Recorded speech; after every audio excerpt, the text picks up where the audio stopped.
Mary Shelley begins her work by a literary device, which is a frame within a frame. She uses a framed story here.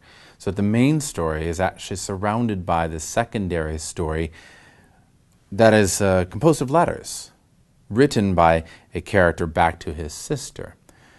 This was used in a number of different literary works, and it normally was used partly in order to create what's called verisimilitude in a work. Verisimilitude is the creation of a work so that it seems believable. It seems as though it could actually happen. That's to avoid the no way factor that we frequently experience, when we see a movie and we say, no way. That cart could never jump from one mine track to another, as happens in a certain Indiana Jones movie. But this verisimilitude that's created here also gives us a certain buffer to the story. That is, it makes it so the story is a little bit removed from the immediacy of simply launching into a text or launching into a story. Consequently, I think that the frame story also draws us in, because we go in further into the story, and therefore there are layers of story within one another, like layers of dreams, like something out of the movie Inception or something. We move deeper and deeper into the story through these layers that are created. The last thing that it does is that the frame story almost always has something to do with the meaning of the work itself. When we look at the frame, we're looking also at what the author wants us to understand about the work, but also what the author wants to hide or obscure about the work, which seems a strange thing to us, because we have to wonder, why would an author not want us to get their meaning? It is possible that the author wants us to actually think about the work in more depth in order to get the meaning, rather than coming out and telling us exactly what we ought to think. Well, these series of letters are written by a character in the name of Robert Walton. And Robert Walton is making a journey at the very beginning of the story to the North Pole through the Arctic.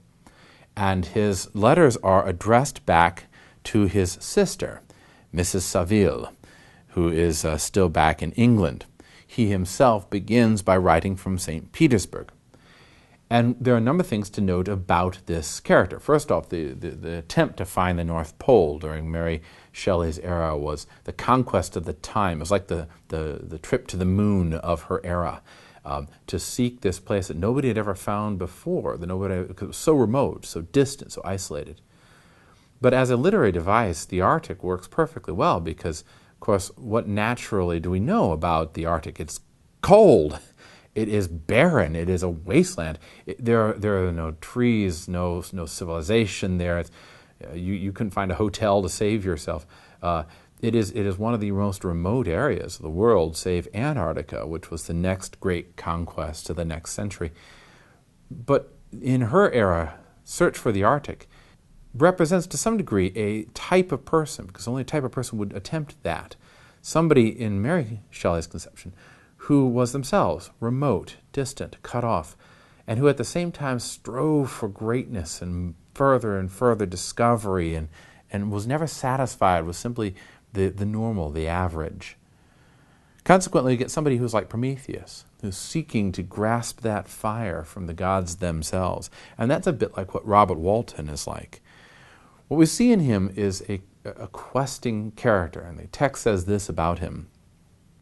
"What may not be expected in the country of eternal light," he says, "I may there discover the wondrous power which attracts the needle, and may regulate 1,000 celestial observations that require only this voyage to render their seeming eccentricities consistent forever.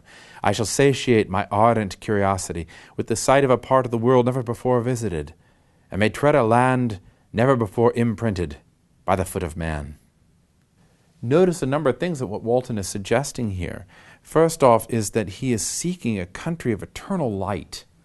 It sounds very much like a heaven almost, that he's seeking a heavenly realm. Only this is a strange sort of heaven because it's so cold and sterile. But he also suggests this may be the place that attracts the needle. It's the place that everything focuses towards. He hopes to find this place where he can see all the stars, 1,000 celestial observations. And he himself has seeming eccentricities. But finding this place would render them consistent, would make sense of his life. This would be the defining moment to find the North Pole. He therefore would satiate what he calls an ardent curiosity, a desire to know, which is like a burning passion. And he would also visit some place that has never been imprinted by the foot of man before. Again, like the men walking on the moon. What type of man would want this? What type of man would want to break from all human society to boldly go where no one has gone before, so to speak? What type of person would seek a realm of this type of heaven? Robert Walton's character then is defined by the action that he's doing of seeking the North Pole. The text further shows us this. I have no friend, Margaret. When I am glowing with the enthusiasm of success, there will be none to participate my joy. If I am assailed by disappointment, no one will endeavor to sustain me in dejection. I bitterly feel the want of a friend. I have no one near me, gentle yet courageous, possessed of a cultivated as well as of a capacious mind, whose tastes are like my own, to approve or amend my plans. I am 28, and I greatly need a friend who would have sense enough not to despise me as romantic, and affection enough for me to endeavor to regulate my mind. One of the things we notice here about Walton is that his desire for knowledge, his questing for greatness, is beyond anything that most people do. It is beyond and above the normal human person. And consequently, he doesn't see anybody else who is his equal. He isn't able to relate to anybody else. He is in some ways like a cold person. He's very much like the ice and snow into which he's going. And he longs for a friend. He longs for somebody who can share all this with him because he feels so alone. That longing for somebody else prevents him from being able to just accept the daily existence, the workaday world, and also prevents him from being able to find somebody whom he can marry. Notice all his letters are to his sister. They're not to a wife or a beloved. They're to a sister. So there's a distinctly unphysical relationship here. There's an unromantic relationship here. And he doesn't seem the person who has a sweetheart back home.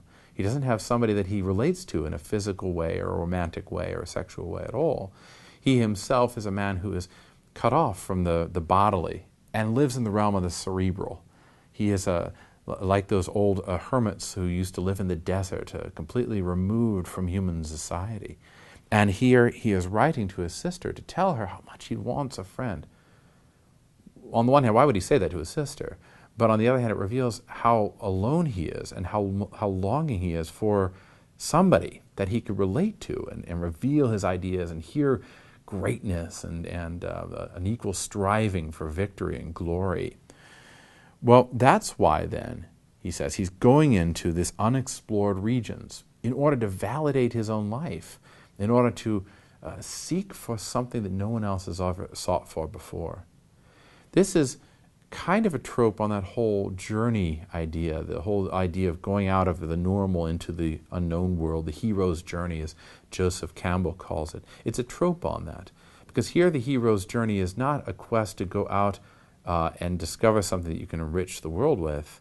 It's in a way, it's a quest to validate your own life, and consequently to find yourself trapped in this region that is so isolated, the land of mist and snow, as he refers to it here in the text. But that isolation in the land of the mist and snow, which is a reference, by the way, to Samuel Coleridge's poem, The Rime of the Ancient Mariner, is something which could lead Robert Walton to kill an albatross, metaphorically. And by that we mean to do something which would be so awful that it would weigh upon him like a heavy weight, to experience something which would drive him to the brink of inhumanity. He assures his sister he's not going to go that route, the route of the ancient mariner, the route of the man who has done something horrible and now regrets it greatly. So here's Robert Walton in the frame of our story, who longs for a friend and longs for greatness and longs for, as he says, something that's beyond this world, the marvelous, the glorious. And he's not satisfied with what everybody else is satisfied with. And this desire, constant burning desire to find something new, makes him remote from other humans and isolated, and eventually makes him in some ways trapped, metaphorically, in the ice. And one thing to keep in mind is that this longing or this yearning that he has could end up in his, metaphorically, killing an albatross. That is, doing something which could prove to be very detrimental to him, and also experiencing perhaps something which might not be entirely sane, we could say.